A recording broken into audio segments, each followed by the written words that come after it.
Hello friends, इस video में हम देखने वाले हैं इसरो के प्रीवियस क्वेश्चन देखेंगे। इंपॉर्टेंट क्वेश्चन है। तो यहाँ पे जो भी मैकेनिकल के स्टूडेंट है वो चैनल को सब्सक्राइब कर लेना और वीडियो को लाइक ज़रूर कर देना, ठीक है। तो चलिए हम शुरू करते हैं। फर्स्ट क्वेश्चन देखेंगे। देखिए फर्स्ट क्वेश्चन देखिए, इंपॉर्टेंट क्वेश्चन है। फर्स्ट क्वेश्चन देखिए ध्यान से। हैं a ton refrigeration system consume 10 kilowatt electrical energy, its coefficient of performance will be. तो देखिए ये आपका एग्जाम में दिया रखा है इसरो, ठीक है, IRPC। तो इसमें दे रखा है 2018 में, ठीक है। तो इसको हम क्वेश्चन को करेंगे, किस तरीके से करेंगे। तो देखो जो भी जानते हैं वो पॉज करके वीडियो को पुश कर दीजिए और इसका आंसर बताइए। सबसे पहले कौन सा आंसर होगा। जो आंसर बताएगा वो मतलब लगभग बहुत होशियार होगा जो भी बच्चा है। तो वीडियो को पॉज करके आप आंसर बताइए, इसका आंसर क्या होगा। इसके बाद मैं कराता हूँ आपको। देखिए क्वेश्चन में देखिए क्या दे रखा है। सबसे पहले आपको COP पूछा है, ठीक है, कोफिशिएंट ऑफ परफॉर्मेंस, मतलब COP तो आपको पूछा गया है, क्लियर। उसके बाद आपको जो एनर्जी है वो जो 10 किलोवाट आपको इलेक्ट्रिकल एनर्जी दे रखी है कंज्यूम, और उसके बाद 10 टन रेफ्रिजरेशन दे रखा है। तो देखिए कैसे करेंगे।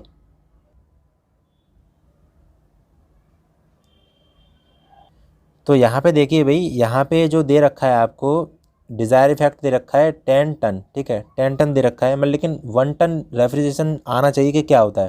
तो देखिए सबसे पहले 1 टन रेफ्रिजरेशन देखिए। 1 टन रेफ्रिजरेशन इक्वल टू होता है 3.5 किलोजूल पर सेकेंड और 3.5 किलोवाट। ये आज सबसे ज़्यादा डिप्लोमा वाले ऑप्शन में आता है ये, ठीक है।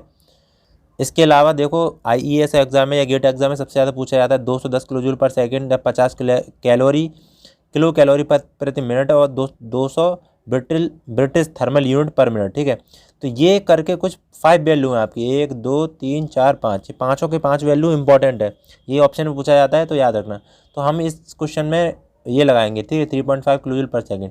तो यहाँ पे 10 का गुणा 3.5 में गुणा करोगे तो आपका जो डिज़ायर इफेक्ट है 35 किलोजूल पर सेकेंड हो जाएगा, ठीक है। अब 10 किलोवाट आपका दे रखा है वर्क इनपुट, ठीक है। तो जो वर्क लग रहा है, कंज्यूम वर्क लग रहा है, वहाँ पे तो COP होती क्या है, वो desire effect upon work input होता है, ठीक है। तो इसमें फॉर्मूले में बस वैल्यू रखनी है आपको 35/10, तो आपका आंसर आ जाएगा 3.5, क्लियर। तो यहाँ पे आंसर देखिए। तो भाई इसका आंसर कौन सा हो जाएगा, B आंसर हो जाएगा 3.5। क्लियर हुआ होगा, आई थिंक क्लियर हुआ होगा, ठीक है। चलिए नेक्स्ट देखेंगे क्वेश्चन। तो क्वेश्चन नंबर सेकंड देखिए। क्वेश्चन नंबर सेकंड क्या बोल रहा है इसमें देखिए, the refrigerant use in reverse Burton और बेल कॉलमैन साइकिल इज।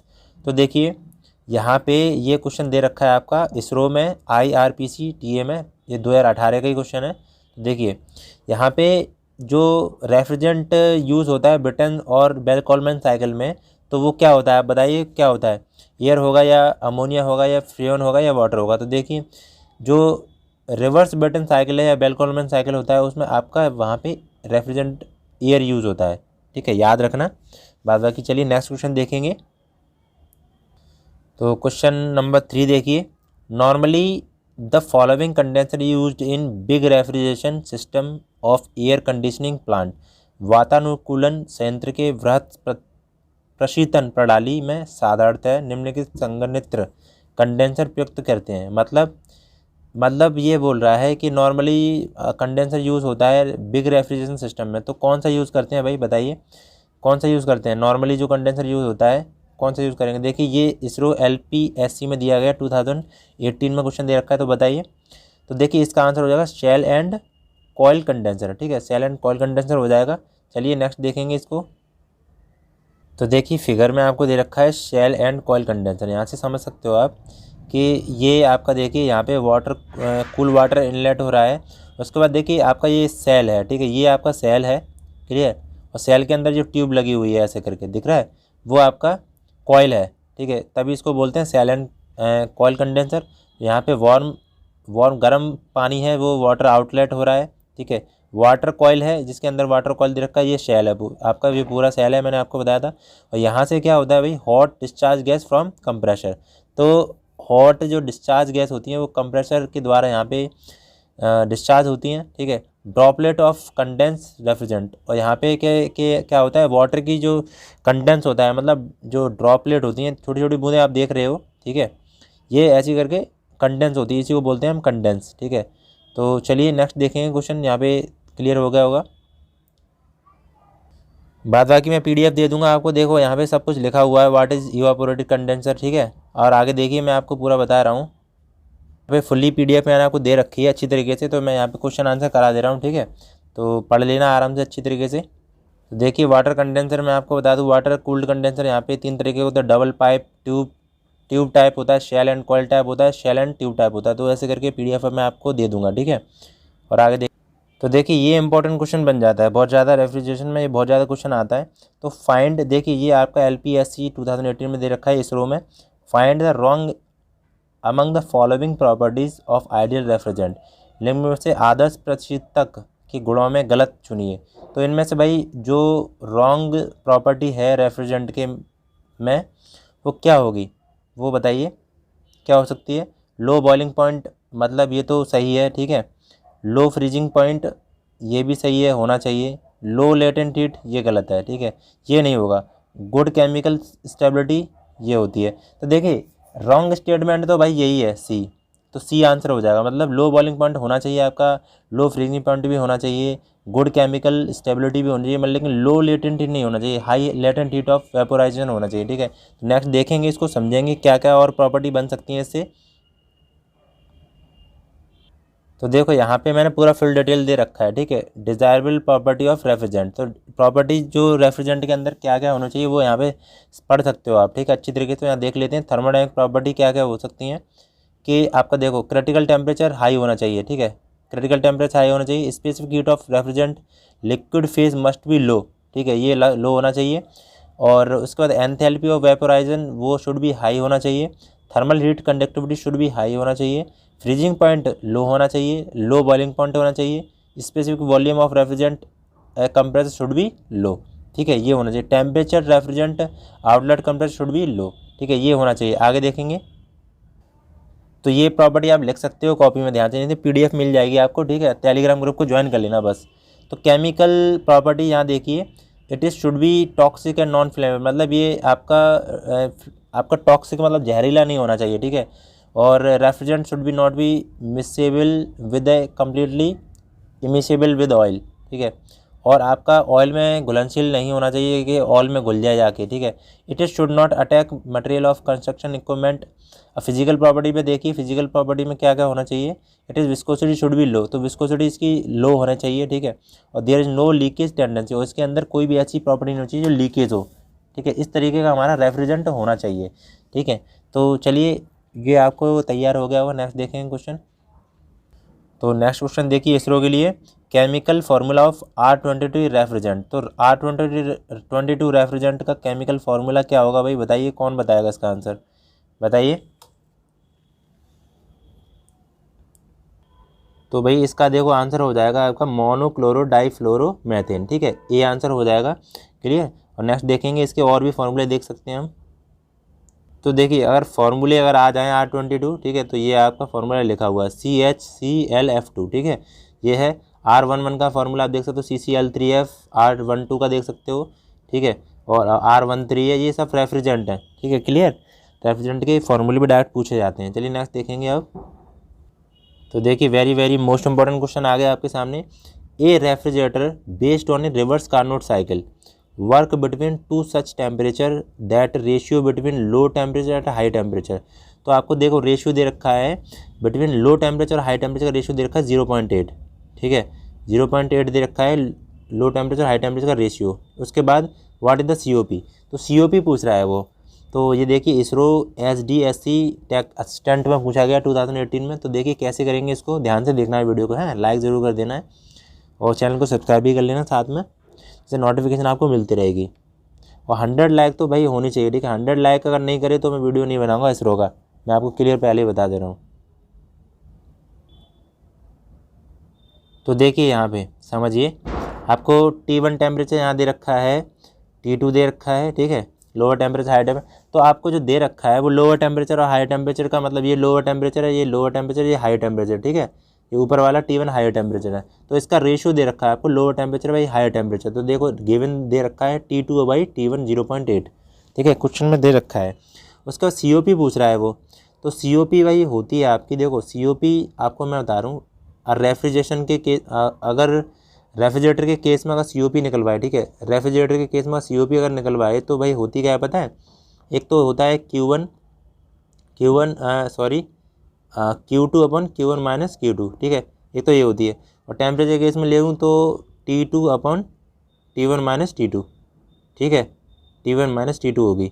तो ये होती है COP रेफ्रिजरेटर। पंप के केस में Q1 अपन Q1 माइनस Q2 होती है। तो यहाँ पे देखिए मैंने आपको फॉर्मूला बताया है भाई COP रेफ्रिजरेटर का। तो COP रेफ्रिजरेटर का मैंने बताया T2 अपन T1 माइनस T2, ये रख दिया। इसको भाई हम कैसे लिख सकते हैं T2 अपन T1 माइनस T2 को, इसको हम ऐसे भी लिख सकते हैं T2 अपन T1 अपन 1 माइनस T2 अपन T1। जब इसको तुम सॉल्व करोगे ना तो यही बन जाएगा, ठीक है। तो ये भी एक फार्मूला है, ठीक है, इसको हम ऐसे लिख सकते हैं, क्लियर। अब T2 अपन T1 का जो वैल्यू है वो मैंने रख दिया 0.8, ठीक है, रख दिया। उसके बाद देखो यहाँ पे T2 अपन T1 का भी वैल्यू मैंने रखी है 1 माइनस 0.8। तो जब हम माइनस करेंगे तो 0.8 तो ऊपर है, 1 माइनस 0.8 रखेंगे तो 0.2 बन जाएगा। इसको डिवाइड करोगे आप ऊपर, ठीक है, तो बचेगा आपका 4, ठीक है। COP रेफ्रिजरेटर की आपकी 4 आ जाएगी, क्लियर। तो इसका आंसर देखिए, तो यहाँ पे भाई आंसर क्या हो जाएगा, 4 आंसर हो जाएगा, ठीक है, C आंसर हो जाएगा इसका। देख लेना अच्छी तरीके से, समझा दिया है मैंने। चलिए नेक्स्ट क्वेश्चन देखेंगे अब। तो देखिए वेरी मोस्ट इंपॉर्टेंट क्वेश्चन आ गया फिर से, ठीक है। 1 ton refrigeration implies heat transfer at rate of 1 ton. तो देखिए 1 टन रेफ्रिजरेशन, देखो इसरो सतीश धवन में पूछा गया 2017 और ESC में भी पूछा गया है, ठीक है। तो 1 टन रेफ्रिजरेशन मैंने आपको बताया था तो 210 किलो जूल पर मिनट होता है, ठीक है। एक तो ये आंसर हो जाएगा, ठीक है, ये आंसर हो जाएगा, एक है। उसके बाद देखिए मैं आपको बता दूं, आगे देखिए, एक तो ये है, ये भी question UP PSC AE mechanical में पूछा है 2016 में। तो 1 ton refrigeration is equivalent SI, तो यहाँ पे 3.5 किलो वाट हो जाएगा, ठीक है, ये क्वेश्चन होता है। तो मैंने आपको सबसे पहले वैल्यू बताई थी, 5 वैल्यू होती हैं, ठीक है, तो 5 को 5 आपको याद कर लेनी। चलिए नेक्स्ट देखेंगे। तो भाई यहाँ पे देखिए क्वेश्चन इसरो विक्रम साराभाई का है, ठीक है, 2017 का क्वेश्चन है। तो देखिए, a condenser of refrigeration system reject heat at a rate of 120 kilowatt while its compressor consume power of 30 kilowatt, ठीक है। The COP of the system is. तो देखिए यहाँ पे आपको दे रखा है, ये कंडेंसर है कोई भी, ठीक है, रेफ्रिजरेशन सिस्टम है, वो रिजेक्ट हीट करता है आपका 12 से 120 किलोवाट, और एक कंप्रेसर है वो कंज्यूम पावर करता है 30 किलोवाट, ठीक है। तो रिजेक्टेड पावर और कंज्यूम पावर आपको दे रखी है और COP पूछ रहा है। यहाँ पे आपको डिज़ायर इफेक्ट नहीं दे रखा है, ठीक है। तो यहाँ पे चलिए देखते हैं इसको कैसे करेंगे। जो भी कोई है वो आंसर बता सकता है, भाई आंसर कौन सा होगा बताइए, ठीक है, चारों में से आंसर बताइए कौन सा होगा। आंसर कमेंट बॉक्स में सॉल्व करके देखिए, उसके बाद हम देखेंगे इसको कैसे करेंगे। तो देखिए चलिए देखते हैं कैसे सॉल्व करेंगे।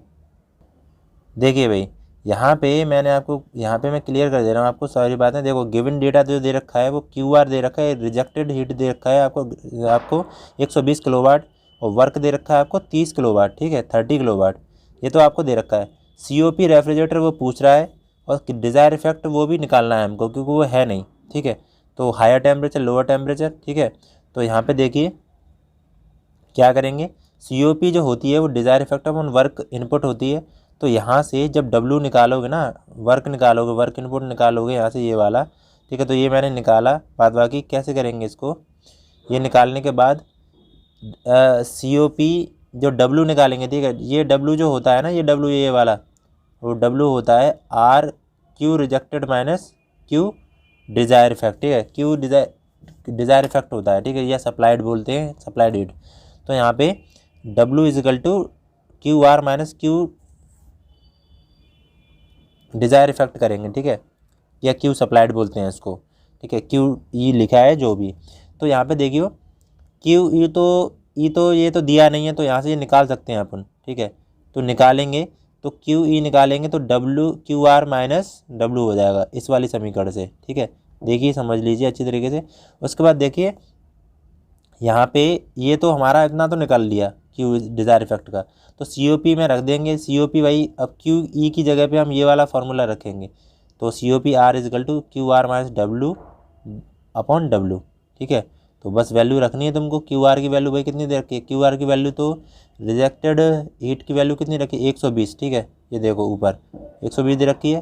W कितना दे रखा है 30 रख दो, नीचे भी 30, माइनस करोगे 90 माइनस, देखो 90/30, तो इसको डिवाइड करो 3, तो COP आपकी 3 आ जाएगी। तो कुछ भी समझ में ना हो तो मुझे बता देना। बस यहाँ पे थोड़ा सा नहीं समझ में आया होगा, मैं बता रहा हूँ। यहाँ जब W निकालोगे ना, ये वाला वर्क निकालोगे तो भाई कुछ नहीं होता, ये वाली हीट माइनस ये वाली हीट हो जाती है, ठीक है। Sorry, rejected heat minus supplied heat करते हैं, तो W बराबर rejected heat minus supplied heat, ठीक है। तो यही सप्लाइड हीट होती है, वही उसको हम डिजायर इफेक्ट बोलते हैं, ठीक है। ये हो गया, तो यही हो जाएगा इस वाले समीकरण से। तो ये वाला समीकरण आपको बस अच्छी तरीके से, तो आपको एक ये वाली इक्वेशन बस याद रखनी है, इससे पूरा इक्वेशन ये सवाल निकल जाएगा पूरा, ठीक है। तो 3 आंसर हो जाएगा। चलिए अब नेक्स्ट देखेंगे।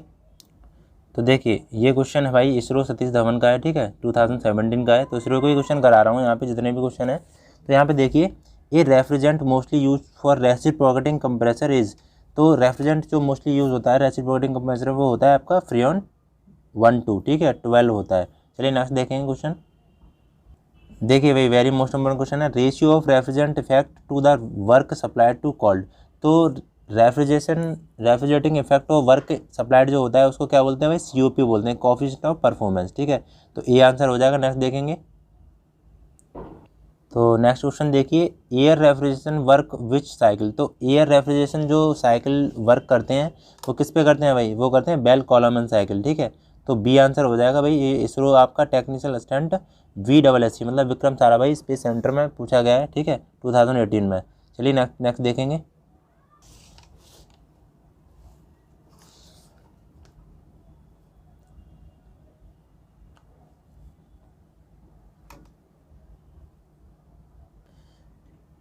नेक्स्ट क्वेश्चन देखिए भाई, lithium bromide refrigeration system, lithium bromide is use as. तो देखिए लिथियम ब्रोमाइड सिस्टम होता है, ठीक है, उसमें जो लिथियम ब्रोमाइड होता है वो किस तरीके से यूज़ किया जाता है, ठीक है, वो बताना है आपको। प्राइमरी रेफ्रिजरेंट में करते हैं या सेकेंडरी में या एब्जॉर्बेंट या नॉन ऑफ एबव। देखिए ये आपको इसरो में पूछा गया, ठीक है, LPSC TA 2018 में। तो देखिए इसका आंसर हो जाएगा भाई एब्जॉर्बेंट, ठीक है, अवशोषक के रूप में करते हैं, ठीक है। लिथियम ब्रोमाइड रेफ्रिजरेशन, इसको समझ लेते हैं थोड़ा क्या क्या इंपॉर्टेंट है, ठीक है। ये question very very most important है, ये बहुत ज़्यादा क्वेश्चन पूछा जाता है, ठीक है। इसको रेफ्रिजरेंट में आप क्लियर कर लो अच्छी तरीके से। तो भाई देखिए, ठीक है, वेपर एब्जॉर्बेंस रेफरेंस सिस्टम होता है VARS, ठीक है, इसको क्या बोलते हैं VARS, ठीक है, ये शॉर्ट फॉर्म होती है। तो यहाँ पे 2 सिस्टम होते हैं, एक H2O और लिथियम ब्रोमाइड सिस्टम होता है, एक दूसरा होता है NH3 और आपका H2O सिस्टम होता है, ठीक है। तो यहाँ पे अलग अलग चीज़ें यूज़ करी जाती हैं। अब H2O और लिथियम ब्रोमाइड सिस्टम की बात करें तो यहाँ पे रेफ्रिजरेंट जो होगा वो H2O होगा, ठीक है, रेफ्रिजरेंट होगा H2O होगा, एब्जॉर्बर होगा ना वो लिथियम ब्रोमाइड होगा। ऐसी एक अलग सिस्टम है, देख लीजिए इसमें, इस वाले में NH3 मतलब अमोनिया और वाटर सिस्टम है, ठीक है। इसमें रेफ्रिजरेंट होगा वो अमोनिया होगा और एब्जॉर्ब होगा वो H2 होगा। तो इसको याद कर लेना आप ध्यान से, ठीक है, इंपॉर्टेंट है ये, वेरी वेरी मोस्ट इंपॉर्टेंट। चलिए नेक्स्ट देखेंगे। तो क्वेश्चन देखिए, इंपॉर्टेंट क्वेश्चन है, इसरो टेक्निकल असिस्टेंट 2016 में पूछा गया क्वेश्चन है। तो यहाँ पे देखिए, condition of refrigerant after leaving the compressor and before entering condenser is. तो कंडीशन आपको रेफ्रिजरेंट की बतानी है आफ्टर लीविंग द कंप्रेसर, मतलब संपीड़क को छोड़ने के उपरांत एवं संघनित्र में प्रवेश करने पर पूर्व प्रशीतक की स्थिति क्या होती है भाई। तो देखिए आपका इसका आंसर भाई हो जाएगा आपको सुपर हीटेड वेपर, ठीक है, ये आंसर हो जाएगा। चलिए नेक्स्ट देखेंगे क्वेश्चन। देखिए वेरी वेरी मोस्ट,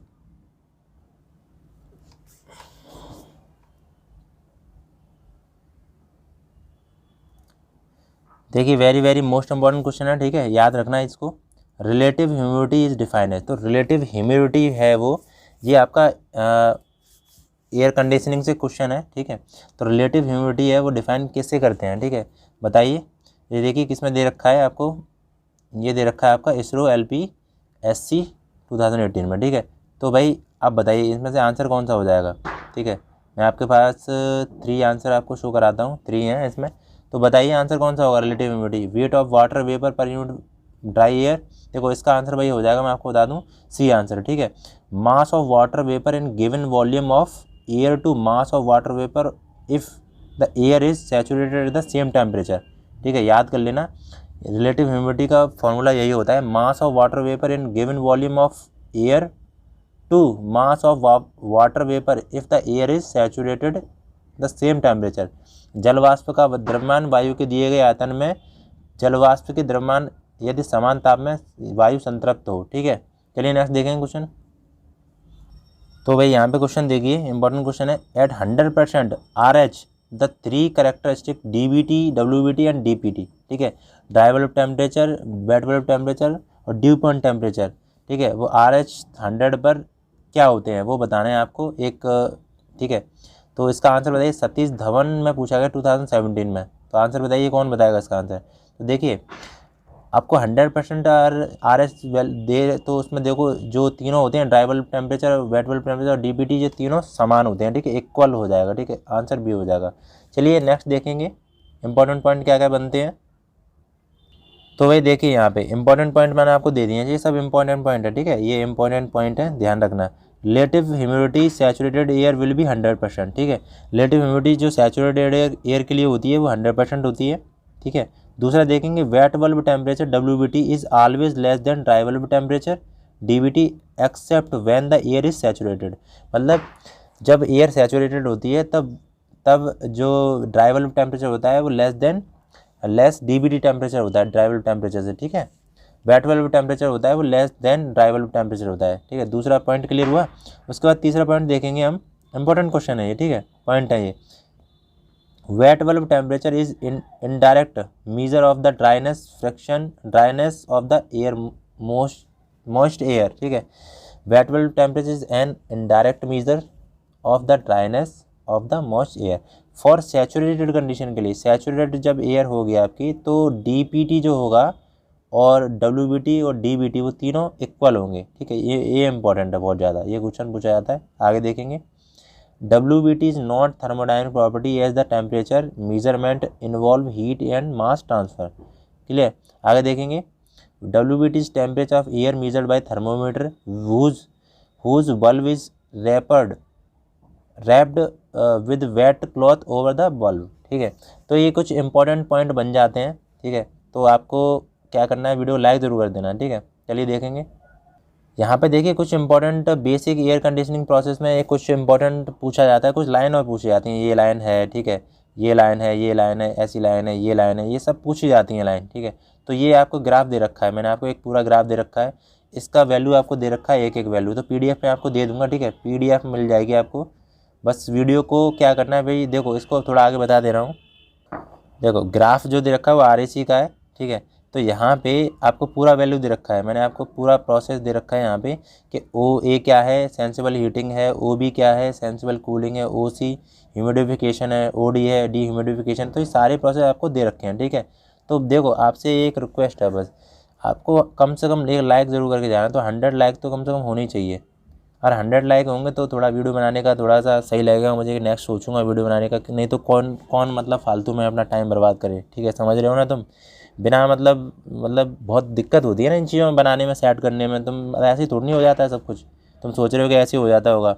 ठीक है, नहीं तो कोई फ्री में क्यों बनाए किसी के लिए। जब एक लाइक नहीं कर सकते हो तुम, एक सब्सक्राइब नहीं कर सकते हो, तो फ्री में कौन क्यों बनाए किसी के लिए। कोई करता है क्या फ्री में? दुनिया मतलब सब मतलब के लिए ही है, और तुम एक लाइक नहीं कर सकते हो, तुम्हें लाइक करने में परेशानी होती है। इतने वीडियो बना दी मैंने, एक लाइक करने में तुम्हें दिक्कत होती है। चलिए ठीक है, एज यू विश, जो भी तुम्हारी मर्जी है वो करो। बाद बाकी मुझे अगर 100 लाइक नहीं मिला अगर वीडियो के बाद तो शायद मैं नहीं बनाऊंगा, और 100 लाइक मिल गया मुझे जल्दी से तो मैं वीडियो दूसरा बना के तैयार कर दूंगा अच्छा सा। ठीक है, इसरो के तो मैं क्वेश्चन मिल जाएंगे सारे। ठीक है, PDF भी मिल जाएगी, PDF में प्रोवाइड करता हूँ आपको। चलिए नेक्स्ट देखते हैं। जय हिंद।